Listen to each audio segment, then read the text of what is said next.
A whisper can shatter glass, but a billionaire's toast can shatter a life. In the gilded ballroom of the St. Regis, filled with the city's elite, Sadie Trombetta stood by her husband's side, the perfect picture of grace and support. She was the silent architect of his empire, the woman who polished his crown. But tonight, that crown would be used to stone her. In front of hundreds of flashing cameras and judging eyes, her husband, Gregory Lancaster, would raise a champagne flute, not to their decade of marriage, but to the woman standing beside him, his mistress. This is the story of a public humiliation that backfired spectacularly, proving that the quietest person in the room is often the most powerful. The Trombetta Lancaster penthouse on Park Avenue was less a home and more a museum of a life curated for public consumption. Sunlight carefully filtered through floor-to-ceiling windows, glinted off sterile glass sculptures, and cast long shadows across vast empty marble floors. It was a space designed to impress, not to comfort. For Sadie Trombetta, it was the beautiful, silent cage she had helped build. For the past week, Sadie had been living on a diet of black coffee and adrenaline, orchestrating the final details of the 10th annual Lancaster Foundation Charity Gala. It was the crown jewel of New York's social calendar, an event that wasn't just about raising money for pediatric care, but about cementing her husband, Gregory Lancaster, as a titan of industry with a heart of gold. Every detail from the Michelin-starred menu to the specific shade of orchid in the centerpieces had passed through her discerning hands. She had negotiated with vendors, charmed stubborn donors, and personally vetted the seating chart to ensure a perfect alchemy of power, influence, and old money. This evening, as she fastened a string of heirloom pearls around her neck, she caught her reflection in the mirror. Her gown, a deep sapphire silk that matched her eyes, was a statement of understated elegance. Yet the woman staring back looked tired. A faint web of exhaustion spun around her otherwise composed features. Gregory walked into the dressing room already in his tuxedo. He exuded an effortless, almost predatory charisma that had once captivated her. Now it felt like a weapon he wielded against the world, and increasingly against her. He adjusted his bow tie, his eyes briefly flicking over her in the mirror. "The car is waiting," he said. His tone clipped. There was no compliment on her dress, no acknowledgement of the weeks of work she'd poured into his gala. "Everything is set," Sadie replied, her voice smooth and even, a practiced calm she had perfected over years. The catering manager confirmed the final numbers. "Senator Thompson's security detail has been briefed. The auction items are all accounted for." "Good," he grunted, checking his reflection one last time. "I need tonight to go perfectly. The Horizon merger is at a delicate stage. A flawless public image is non-negotiable. His merger, his public image. It was always his. She had been the one who identified the potential in Horizon Corp, who had spent months building the financial models and strategic analyses that made the merger viable.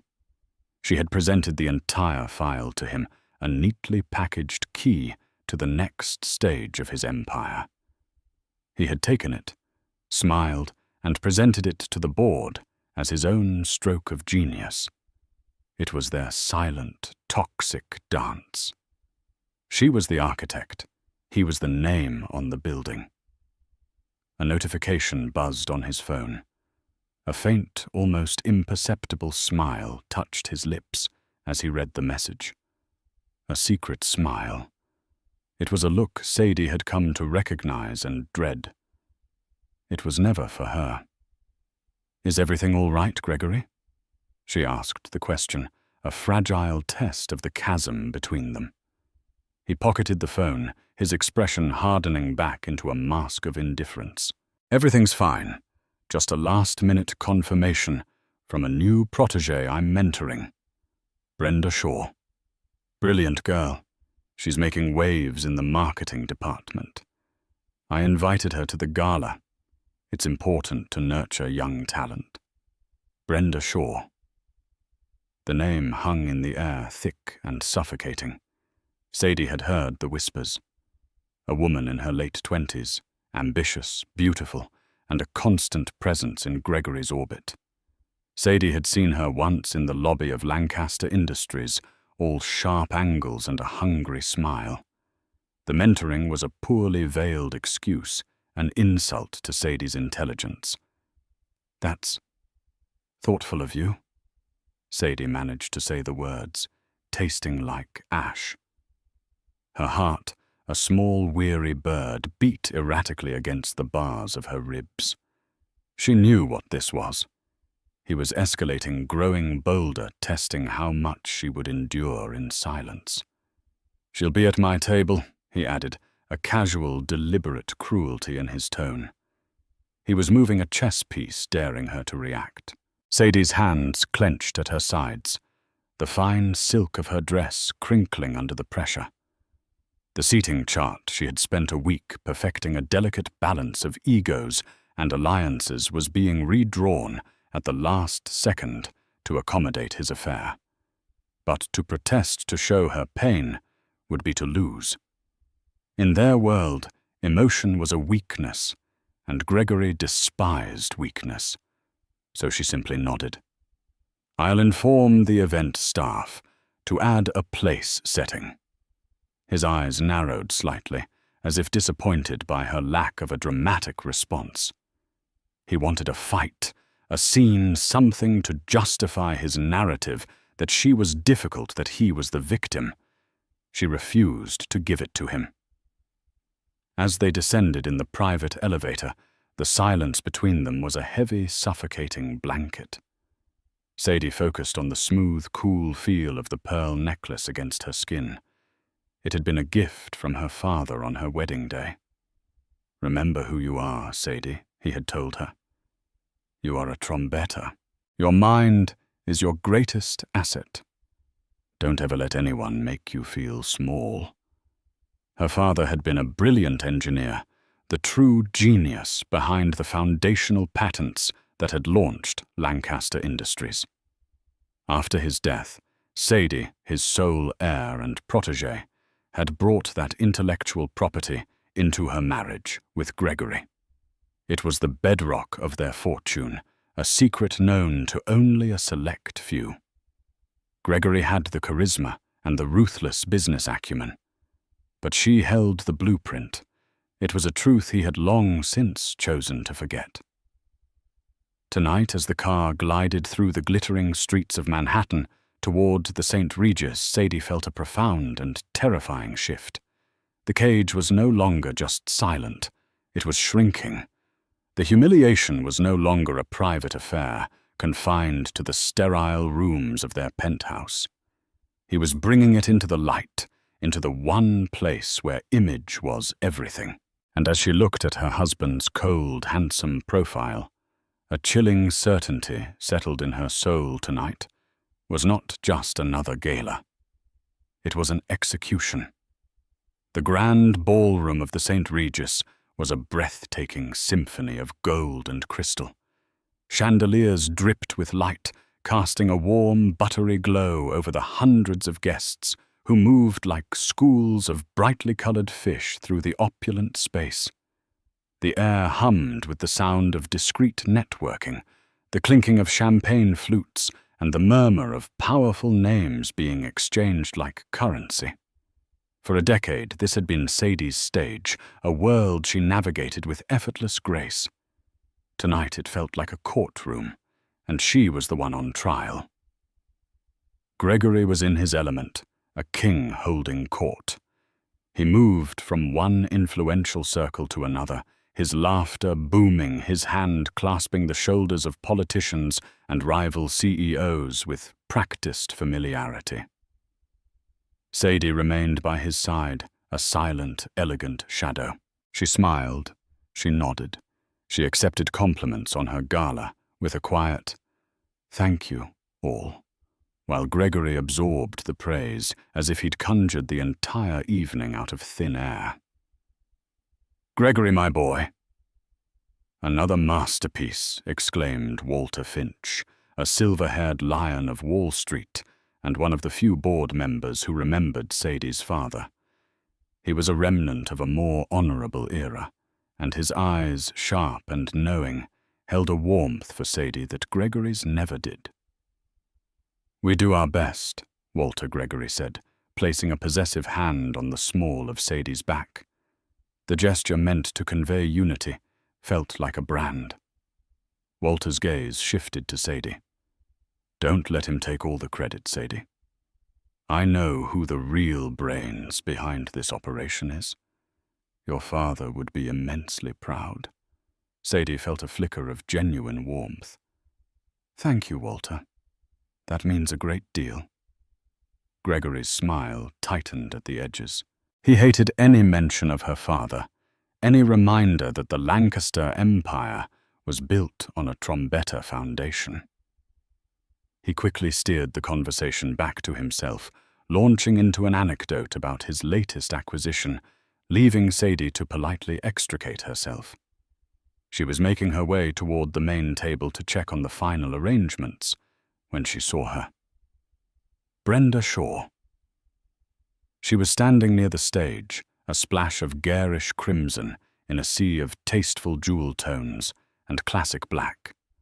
Her dress was cut daringly low, her jewelry ostentatious, her laughter loud and demanding of attention, and she was holding Gregory's arm as if she had every right to be there. The whispers started immediately, a subtle shift in the room's energy. Heads turned. Eyes lingered for a moment too long. The city's elite were experts at smelling scandal, and the scent was now thick in the air. Sadie felt hundreds of pairs of eyes on her, watching, waiting for her to crack. She could feel their pity, their morbid curiosity. It was 1,000 tiny cuts on her soul. She kept walking, her posture impeccable, her expression a serene mask. She reached the head table, a grand affair at the front of the ballroom. As she'd instructed, an extra place setting had been squeezed in. It was placed right next to Gregory's, directly opposite her own. A public declaration. A young event coordinator, a girl named Sarah, whom Sadie had mentored, rushed over her face, pale with distress. "Mrs. Lancaster. I am so sorry." Mr. Lancaster's assistant called and demanded the change. I tried to explain that it would unbalance the entire table's protocol. But Sadie placed a reassuring hand on the young woman's arm. "It's all right, Sarah. You did what you were told. Don't worry about it." But it wasn't all right. The meticulously planned protocol was shattered. A junior marketing employee was now seated between Gregory and the CEO of a major banking institution, a spot Sadie had reserved for the wife of a key political ally. It was a deliberate social snub, a message to everyone present that the old rules no longer applied because Gregory Lancaster was making new ones. She took her seat, the plush velvet feeling like stone beneath her. A few moments later, Gregory arrived at the table, Brenda clinging to his side. He didn't introduce her to Sadie. He didn't even acknowledge his wife's presence. "Brenda." "You sit here," he said, pulling out the chair beside him. He then turned to the banker on Brenda's other side. "Mr. Peterson. This is Brenda Shaw, my marketing prodigy. She's the one revolutionizing our digital outreach."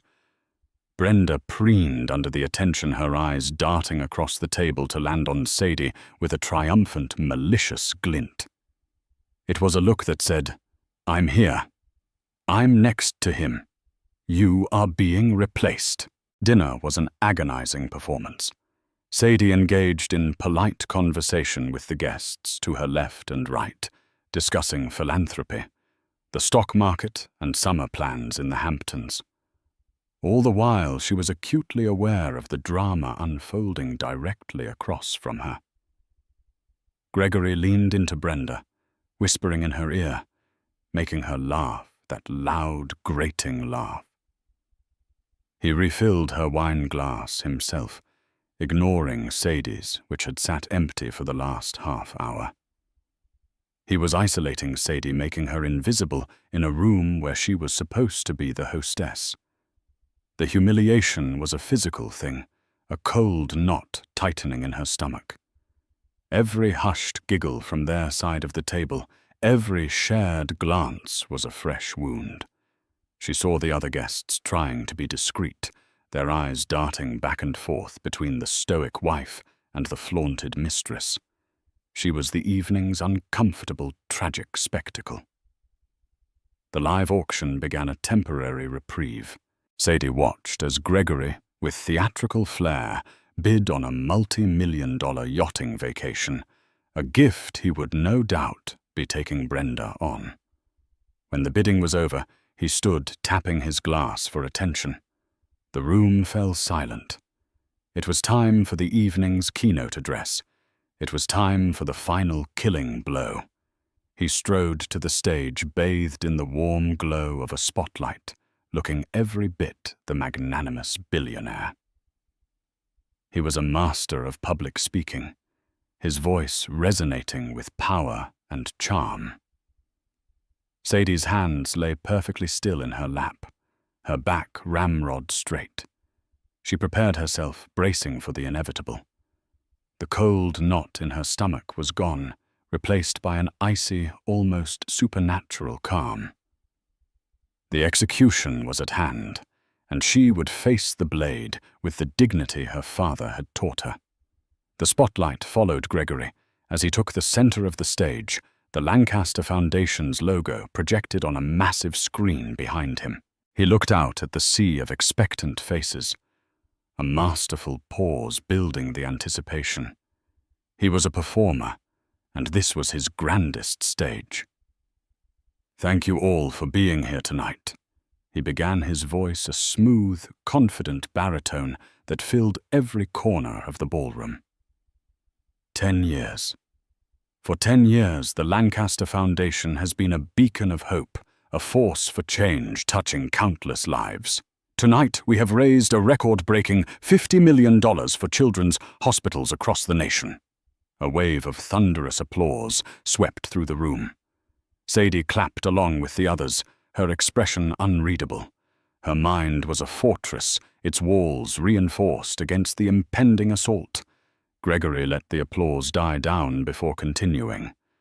"A man is only as strong as the team behind him. I am surrounded by the best and the brightest, my board, my executives, our tireless staff.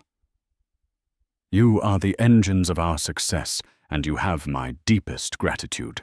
He went on, thanking specific donors, name-dropping politicians, and weaving a compelling narrative of compassionate capitalism. He was brilliant at it. He could sell ice in a blizzard, and the audience was captivated, hanging on his every word. Sadie listened, a detached observer, as he spoke of vision, legacy, and the future. Her future. The future she had meticulously planned and was now being written out of word by painful word. He was nearing the end of his speech. This was the moment. Traditionally, this was when he would thank her. He would talk about their partnership, call her his rock, the heart of the foundation. It was always part of the script, a public reaffirmation of their union, however hollow it had become in private. Building an empire. Gregory said, his voice dropping to a more intimate, reflective tone, requires more than just strategy and capital. It requires inspiration. It requires a muse. For too long, I have been coasting on old momentum. But recently, a new energy, a new vision has been brought into my life. A vision of a bolder, more dynamic future. A confused murmur rippled through the crowd. This was not the expected script. Sadie's heart hammered against her ribs, a frantic prisoner. She kept her eyes fixed on her husband, her face a porcelain mask. Gregory's eyes scanned the head table, deliberately passing over Sadie without a flicker of recognition. They landed on Brenda Shaw. He smiled a genuine, dazzling smile that he hadn't directed at his wife in years. True inspiration is rare, he declared, his voice ringing with conviction. It's a spark that can relight the fire of ambition, and I have found that spark. So tonight, I want to end with a special toast, a toast to the future. He gestured towards Brenda. Brenda, would you please join me on stage? Gasps echoed through the ballroom. It was a shocking, breathtaking breach of every known social and corporate protocol. Brenda, looking momentarily stunned, but recovering quickly, practically floated from her seat. Her crimson dress a slash of defiance as she walked to the stage. She joined Gregory in the spotlight, a triumphant smirk playing on her lips. Gregory took her hand, holding it up for all to see. This is Brenda Shaw. She is not just a rising star in my company. She is my muse. Her passion, her fearless creativity, her vision for what Lancaster Industries can become. It is the future. The humiliation was absolute. It was a physical blow sucking the air from Sadie's lungs. He wasn't just acknowledging his mistress. He was anointing her as his successor, his partner in front of the entire world that mattered to them. He was erasing Sadie publicly, declaring her irrelevant. A waiter following a prearranged cue from Gregory's assistant appeared with 2 glasses of champagne on a silver tray. Gregory took them, handing one to Brenda. He raised his glass high, the crystal catching the light. To Brenda, he boomed, his voice resonating with finality to the future of the Lancaster legacy. The silence in the ballroom was deafening. No one knew what to do. A few people, mostly Gregory's sycophants, began to clap uncertainly. Others just stared, their faces a mixture of shock, pity, and morbid fascination. Walter Finch at the head table looked apoplectic, his face flushed with rage on Sadie's behalf. Brenda beamed, drinking in the spotlight. She took a sip of champagne, her eyes locking with Sadie's across the room in a final victorious stare. In that moment, something inside Sadie broke. But it wasn't her spirit. It was the last fragile chain of loyalty and love that had kept her bound to this man for a decade. The pain was immense, a white-hot agony that seared through her. But beneath the pain, something else was being forged, a cold, hard, diamond-sharp resolve. She did not cry. She did not scream. She did not run. Slowly, deliberately, Sadie Trombetta stood up. Her movement was so full of quiet, regal grace that it commanded the room's attention more effectively than any outburst could have. The scattered, awkward clapping faltered and died. Every eye in the ballroom, including Gregory's and Brenda's on stage, turned to her. She held their gazes for a single, silent moment. She looked at her husband, the man who had just tried to destroy her, and she felt nothing but a profound, icy clarity. Then, without a word, she turned and walked away. She didn't hurry. Her steps were measured, and even as she navigated between the tables, her head held high, her back straight as a steel rod. The silence followed her, a tangible presence. It was a walk of quiet defiance, a queen abdicating a corrupt throne. She didn't look back. She didn't need to. She already knew what she had to do. The execution had failed. The war had just begun. the walk out of the St. Regis ballroom was the longest of Sadie's life. Each step was a conscious effort to project a serenity she did not feel. The burning agony in her chest was a stark contrast to the icy composure of her exterior. She was aware of the hundreds of eyes on her back, their gazes like physical weights. She did not falter. As she passed through the grand lobby, the doorman who had known her for years rushed to open the door, his face a mask of concern. "Mrs. Lancaster. Hasta. Are you all right? Shall I call your driver?" "Thank you, Michael, but that won't be necessary," she said, her voice surprisingly steady. "I'll get my own car." The crisp night air was a welcome shock to her system. She took a deep breath, the cold filling her lungs and clearing a fraction of the chaos in her mind. She didn't want her driver. She didn't want to go back to the penthouse. That place wasn't a home. It was a monument to a lie. And she would not spend another night within its walls. "Sadie, wait."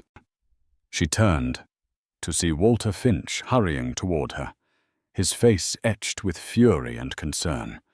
He bypassed the doorman and stood before her on the pavement, his overcoat unbuttoned. "That was the most despicable, disgraceful thing I have ever witnessed," he said, his voice a low growl. "Gregory has lost his mind. In all my years, I have never seen such a public act of cruelty and self-sabotage." Tears pricked at the back of Sadie's eyes, but she refused to let them fall. Walter's genuine outrage was a balm on her raw, wounded spirit.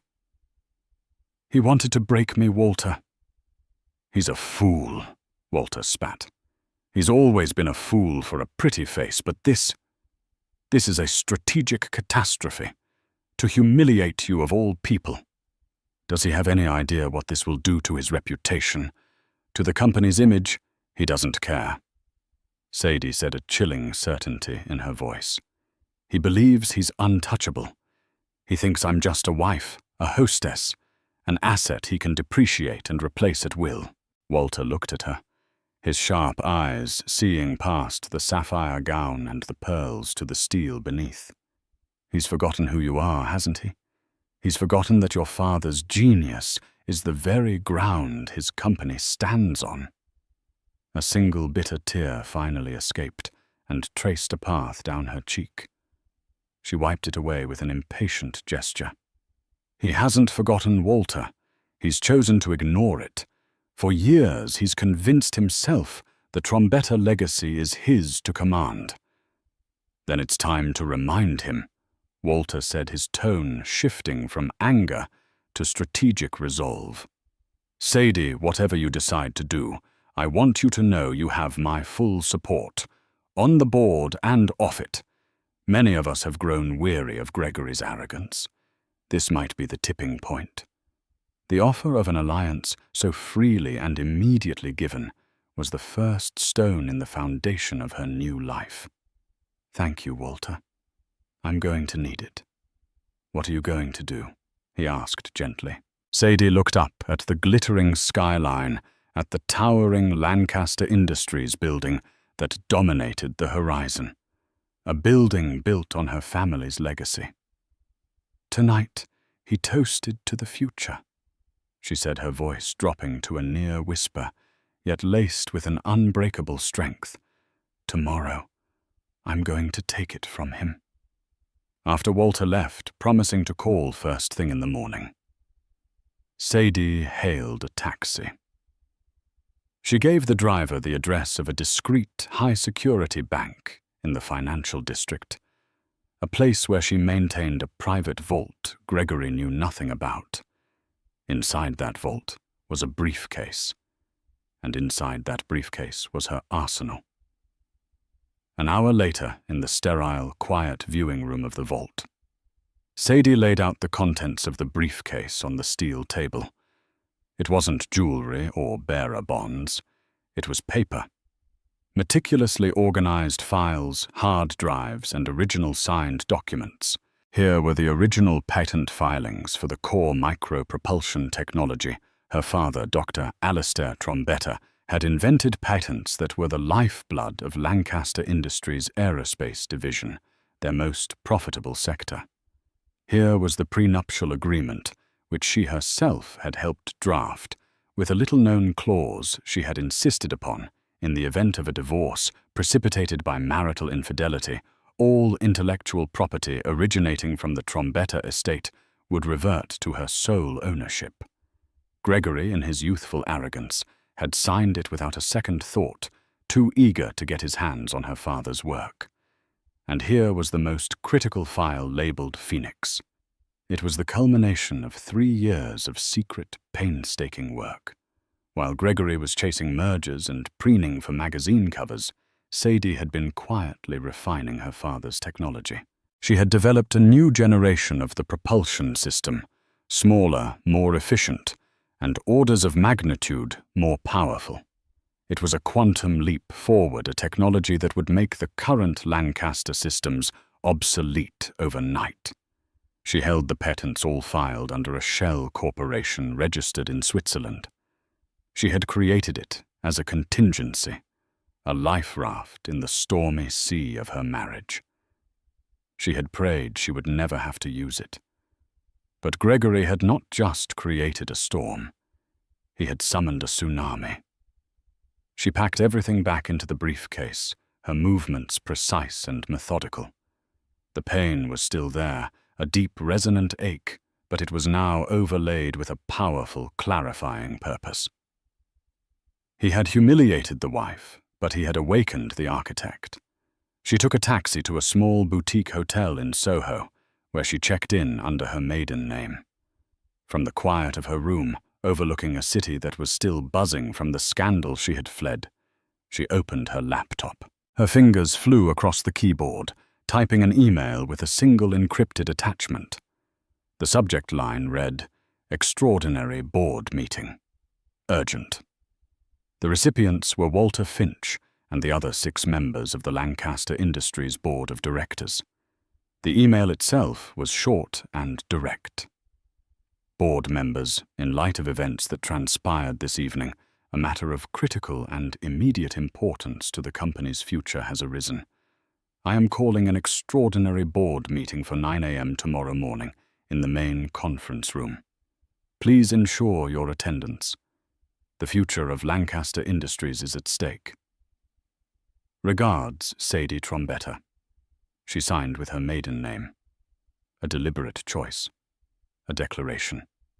The age of Mrs. Lancaster was over. Sadie Trombetta was back in business. The Lancaster Industries boardroom was a theater of power situated on the 80th floor with a panoramic view of the city Gregory believed he owned. It was a cold, imposing space of dark wood, black leather, and brushed steel designed to intimidate. At precisely 9 a.m., Sadie Trombetta walked in, not as the chairman's wife, but as a principal shareholder and the holder of the company's foundational legacy. She was dressed in a charcoal grey power suit, her hair pulled back in a severe, elegant chignon. Her face was devoid of makeup, save for a slash of defiant red lipstick. She carried a slim leather briefcase and radiated an aura of unshakable calm. The board members were already assembled, their expressions a mixture of curiosity, apprehension, and from a few of Gregory's cronies, unconcealed hostility. Walter Finch sat at the far end of the long mahogany table. He gave Sadie a subtle, encouraging nod. Gregory was the last to arrive, striding in 5 minutes late, with an air of theatrical nonchalance. He wore a smug, dismissive smile, clearly believing this meeting was nothing more than a hysterical woman's desperate ploy for a more favorable divorce settlement. Brenda Shaw was not with him. This was a stage she had no access to. "Sadie," he said, his voice dripping with condescension as he took his seat at the head of the table. "I assume this little bit of drama has a purpose. If you're here to discuss our separation, I can assure you my lawyers will be generous. There's no need to involve the board in our private marital squabbles." Sadie didn't even look at him. She placed her briefcase on the table and opened it with a quiet click. "This isn't about our marriage, Gregory. This is about the gross mismanagement of this company's most vital assets, specifically its intellectual property." A murmur went through the room. This was not what they had expected. Gregory scoffed. "My management has resulted in a 300% increase in shareholder value over the last decade. The numbers speak for themselves. The numbers are built on a foundation you don't own." Sadie stated, her voice cutting through the tension like a scalpel. She took out a file and slid a copy in front of each board member. "This is the original licensing agreement, signed between my father, Dr. Alistair Trombetta, and a nascent Lancaster Industries 30 years ago. It granted the company use of his patents, not ownership." She then distributed a second document. "And this is our prenuptial agreement. I direct your attention to Clause 11, Section B, the Infidelity and Intellectual Property Clause. It clearly states that upon a legal separation initiated due to proven marital infidelity, all rights and licenses associated with the Trombetta patent portfolio revert to me, immediately and entirely." The silence in the room was absolute, broken only by the frantic rustling of paper as the board members read the clause. Gregory's face, which had been a mask of arrogant amusement, began to crumble. He snatched the paper, his eyes scanning the text with growing panic. He remembered the clause now, a distant memory of something he'd dismissed as irrelevant legal jargon from a naive young woman. "This is ridiculous," he blustered, his voice losing its confident timbre. "You can't prove a thing. A toast at a party is not legal proof of infidelity." "Isn't it?" Sadie replied coolly. "There were over 500 witnesses, Gregory, including half a dozen journalists who are already writing articles about your muse. My legal team seems to think it's a slam dunk, but we don't even need to go there." She paused, letting the weight of her words settle. Then she played her trump card. "The truth is, the Trombetta patent portfolio is about to become obsolete anyway." From her briefcase, she produced a single, sleek tablet. She connected it to the boardroom's main screen, and a 3D schematic of a new revolutionary micro-propulsion engine appeared rotating slowly in the air. "This," she announced, her voice ringing with the pride and authority of its creator, "is the Phoenix engine. It's a next-generation propulsion system based on my father's work, but redesigned by me. It is 20% smaller, 40% more fuel-efficient, and 3 times more powerful than anything currently used by Lancaster Aerospace. It renders every single one of your current flagship products and your multi-billion-dollar military contracts instantly outdated." The board stared, mesmerized and horrified. They were businessmen. They understood immediately the cataclysmic implications of what they were seeing. "The patents for the Phoenix engine are airtight, filed internationally, and are held by a private technology firm." Sadie continued, her gaze sweeping over their stunned faces. "A firm which I own outright." She turned her eyes on Gregory for the first time, and he visibly recoiled from the cold fire in her stare. "You publicly declared I was part of the past, Gregory. You toasted to a new future with your muse. You were right about one thing. A new future is here, but it's mine." Walter Finch finally spoke, his voice grave. "Sadie, what is your proposal?" "It's not a proposal. It's a choice," she said, standing to her full height. "Option 1. Lancaster Industries enters into an exclusive licensing deal with my company for the Phoenix engine. The terms will be steep and they will include the immediate removal of Gregory Lancaster as CEO and chairman of the board for gross fiduciary negligence and bringing the company into public disrepute. She let that sink in before delivering the final blow. Option 2. You side with him. I walk out of this room, and within 6 months, I will launch a competitor funded by your rivals that will gut Lancaster Aerospace and devalue this company's stock by half. Your shareholders will never forgive you. Checkmate. Gregory was pale, his hands trembling. You can't do this, he whispered the words, utterly devoid of their usual power. This is my company. I built this. You built nothing.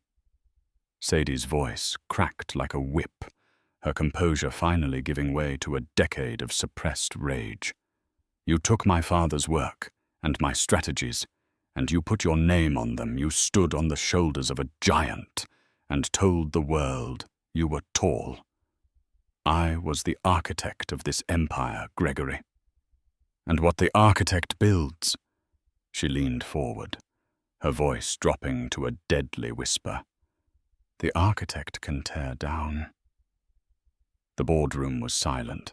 The board members looked from the defeated, trembling man at the head of the table to the powerful, composed woman who held their future in her hands. The choice was not a choice at all. It was a surrender. The fallout was swift and brutal. The emergency board meeting concluded not with a vote, but with a quiet, unanimous capitulation.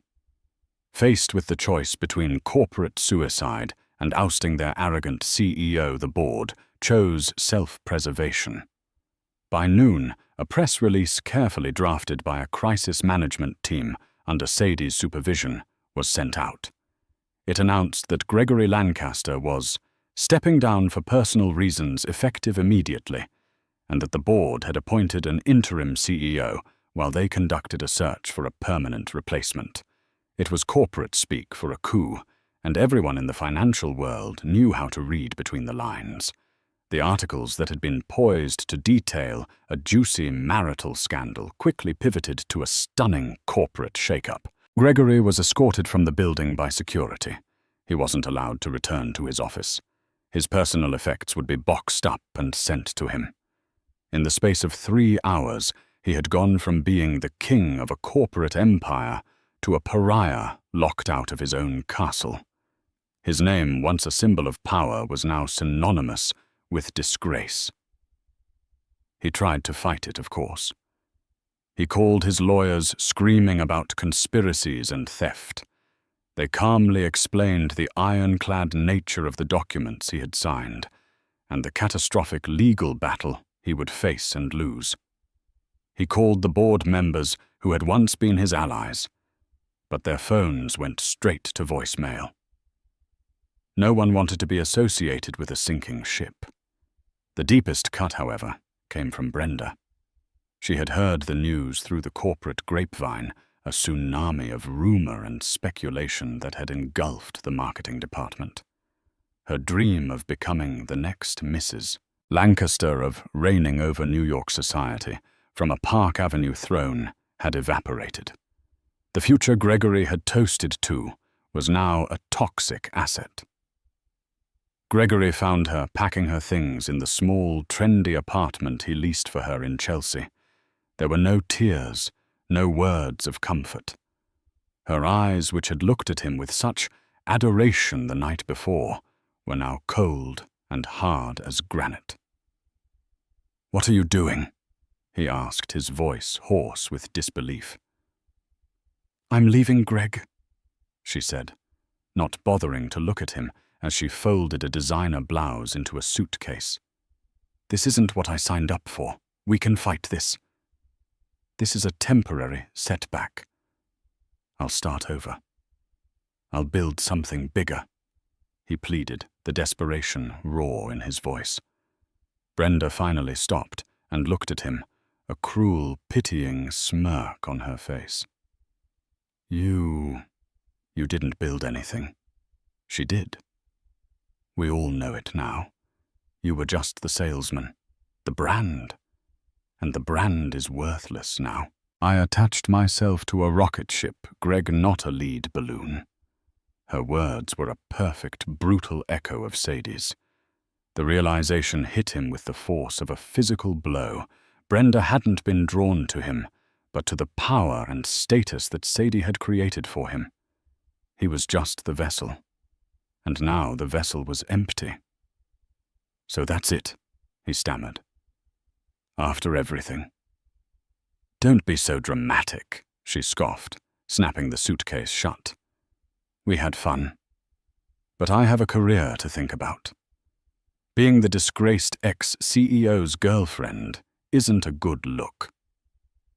She walked to the door, pausing to deliver one final devastating blow. "By the way, I've already reached out to the new interim CEO. I'm pitching a new marketing strategy. It's all about rebranding and moving on from the toxicity of the past leadership." She left without a backward glance, leaving him standing alone in the apartment that was no longer his, surrounded by the ghost of a future he had stolen and lost. Meanwhile, Sadie was moving with quiet efficiency. She didn't gloat. She didn't celebrate. She worked. She oversaw the transition, ensuring stability for the employees and shareholders. She met with the board to outline the terms of the licensing deal for the Phoenix engine. A deal that would make her one of the most powerful figures in the tech industry. She wasn't just taking back what was hers. She was building something new on the ruins of her old life. A week after the gala, Gregory, broken and desperate, managed to get past the new security at Sadie's hotel. He cornered her in the lobby as she was heading out for a meeting. He looked like a ghost of his former self, disheveled, his eyes wild with a mixture of rage and pathetic pleading. "Sadie, please." He began, reaching for her arm. She pulled away, her expression impassive. Two hotel security guards immediately moved closer. "You can't just take everything," he said, his voice cracking. 15 years of my life. My life. Gregory, she corrected him, her voice low but firm. You didn't just have an affair. You tried to publicly annihilate me. You stood on a stage and declared me worthless, obsolete. You thought you could throw me away like a broken object. But you made one critical mistake. What he whispered. You forgot I was the one who designed the object, she said. And I built in a kill switch. She turned and walked away, leaving him standing there, a relic in the lobby of a world that had already moved on without him. He was no longer a billionaire, no longer a titan of industry. He was just a man who had burned down his own empire, leaving nothing but a throne of ashes. 6 months later, the grand ballroom of the St. Regis was reborn. The heavy, oppressive golds and deep crimsons that had defined Gregory's era of decadent power were gone, replaced by a palette of cool silver, deep midnight blue, and brilliant white. The lighting was crisp and modern, illuminating not just the guests, but also the sleek prototypes and interactive displays of cutting-edge technology showcased around the room's perimeter. The air itself felt different, lighter, charged with the buzz of genuine excitement and intellectual curiosity, rather than the tense transactional hum of old money and backroom deals. This was the inaugural Trombetta Prize for Innovation Gala, and it was a world away from the suffocating grandeur of the past. At the center of it all, standing at a minimalist lectern on the stage, was Sadie Trombetta. She wore a gown of shimmering liquid silver that caught the light with her every movement, a deliberate choice that made her look less like a hostess and more like a celestial body around which this new universe orbited. She was not the silent partner or the graceful shadow tonight. She was the sun, As the CEO and founder of Phoenix Technologies, she had, in a breathtakingly short time, reshaped the landscape of the aerospace industry. Her company was the new Titan and Lancaster Industries stable, but Forever Humbled was now just one of many clients paying a premium to license her revolutionary technology. As she looked out at the sea of faces, a strange sense of temporal vertigo washed over her. It felt like a lifetime ago that she had sat at a table in this very room, a silent, unwilling spectator to her own public execution. She remembered the suffocating weight of hundreds of pitying eyes, the sharp physical pain of Gregory's betrayal. For a fleeting moment, the ghost of that humiliation brushed against her heart. But it was only a ghost, a powerless spectre, from a life that no longer belonged to her. The memory held no heat, no sting. It was simply data, a record of a past she had survived and overcome. Innovation is not just about invention. She began, her voice clear and steady, amplified throughout the ballroom. It was a voice that held a new timbre of authority, one earned in boardrooms and contract negotiations. It is about courage. The courage to challenge the status quo, to tear down what isn't working, to build something better. It is a legacy I am proud to inherit from my father, Dr. Alistair Trombetta, who believed that the human mind was the only true engine of progress. Her speech was a masterclass in quiet power. She spoke of the future of fostering brilliance wherever it could be found, of breaking down barriers for the next generation. When she announced the first ever recipient of the $1 million Trombetta Prize, a brilliant, fiercely intelligent young female engineer from a public university whose work in sustainable energy was groundbreaking, the room rose to its feet in a thunderous standing ovation. It was more than polite applause. It was a genuine, heartfelt celebration of the new meritocracy Sadie was championing. Later, as Sadie moved through the crowd, she was met not with the fawning sycophancy Gregory had commanded, but with genuine respect. A grizzled tech billionaire, known for his reclusive nature, shook her hand and spoke of a potential collaboration.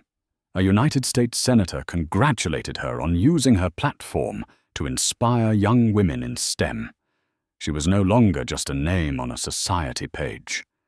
She was a force. Amidst the throng, a young reporter from a prestigious financial journal managed to get her attention. She looked barely out of college, her eyes wide, with a mixture of awe and nervousness. "Ms. Trombetta, it's an honor. Your story is... well, it's an inspiration to so many of us. Can I ask you one question?" Sadie offered her a warm, encouraging smile. "Of course. There are whispers," the reporter began, her voice dropping slightly. "About your ex-husband, Gregory Lancaster. Some say he's living in obscurity somewhere in the Midwest, having lost most of his fortune in bad investments. Others say he's trying to land a junior consulting job. It's such a dramatic fall. Do you ever think about him?" The question hung in the air, a final fading echo of her past. Sadie's smile did not waver. Inside she felt not a flicker of triumph or malice, but a profound, settled peace. Gregory was a figure from a photograph in a history book she had already read. His fate, whatever it was, had no bearing on her present. He had authored his own irrelevance. "Mr. Lancaster was a chapter in my life that is now closed," she said, her tone gentle but utterly final. "I've learned that you can't move forward if you're constantly looking in the rear-view mirror. I prefer to focus on the road ahead. I find it's much more interesting to write the book than to reread old chapters." The young reporter simply nodded, looking more inspired than ever. Later that evening, as the gala began to wind down, Walter Finch found her on a private balcony overlooking the glittering tapestry of the city. The cool night air was a relief after the warmth of the ballroom. "A perfect evening, Sadie," he said, handing her a flute of champagne. "Your father would have been bursting with pride."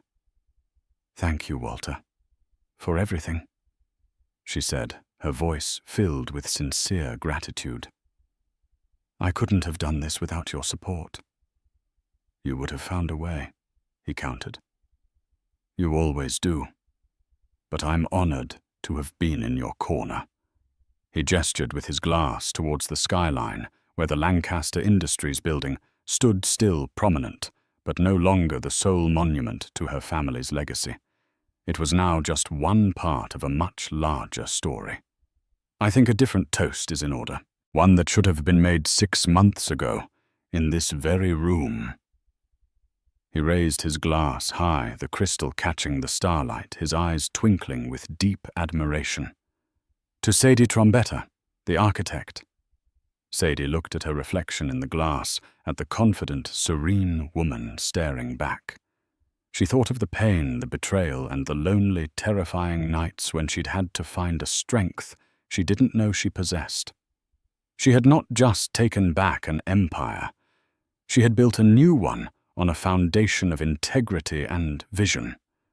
Her victory was not in Gregory's fall, but in her own ascent. Smiling a real, radiant smile that reached her soul, she touched her glass to his.